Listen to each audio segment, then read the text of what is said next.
the 2024 NFL head coaching hires. First off, I'll start off with the Chargers, the Los Angeles Chargers, and I'll do Jim Harbaugh.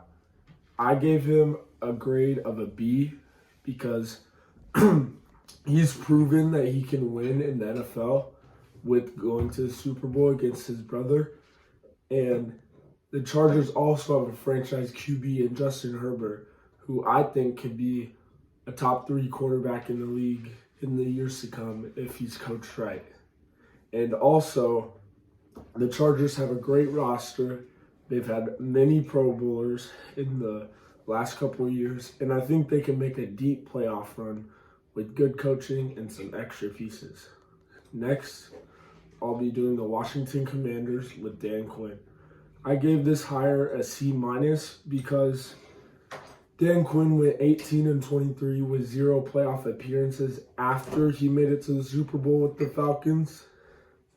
And I think Dan Quinn had a good defense this year, but I feel like he's not really that kind of guy who can be a good head coach. He's been a great defensive coordinator, but not too good as a head coach. Next, the Atlanta Falcons with Raheem Morris. I gave that a grade of a B+ because he's back in Atlanta. He did go 4-7 as an interim head coach after Dan Quinn, but obviously the Falcons liked him and they still like him and they wanted to go back to him. And he has had roles on offense and defense, and this is very pivotal for a head coach.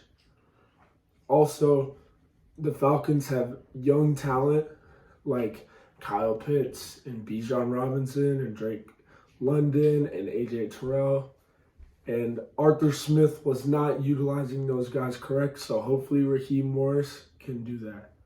All right, next, the Carolina Panthers. We have Dave Canales. And I gave that hire a B because this year was his first year as an offensive coordinator. And he might be inexperienced as a coach. But he was amazing with Baker Mayfield this year. And I feel like he got Baker to his full potential. And hopefully he could do the same with Bryce Young. Next, I have the New England Patriots with Jerod Mayo. I gave that a C because he's only played or coached with Bill Belichick. I feel like that might mean something because Bill Belichick's one of the greatest head coaches of all time, and Jerod Mayo might just look really good with Belichick. And Belichick's coaches that have gone on to get head coaching jobs, they've been lackluster. And the Pats haven't been good since Tom Brady left. So that might be a factor to it.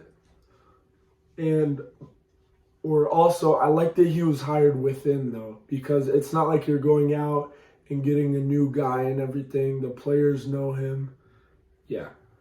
Next, the Las Vegas Raiders with rehiring Antonio Pierce.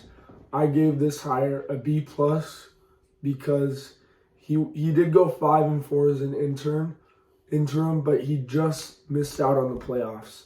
The players really like him. I feel like he did a great job with that defense, but he only has 6 years of college and NFL coaching combined, so he might be somewhat inexperienced as a coach.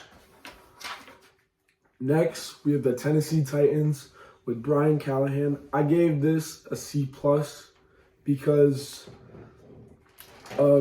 he was good with the Bengals with Joe Burrow and Jamar Chase and T. Higgins, but who knows if those guys elevated him or not. And also, I'm not sure why the Titans would fire Mike Vrabel. He was a good coach, but the Titans just don't have very much talent on their roster. Next, the Seattle Seahawks with Mike Macdonald. I gave this hire a B+. because Mike McDonald had the best defense in the league with the Ravens.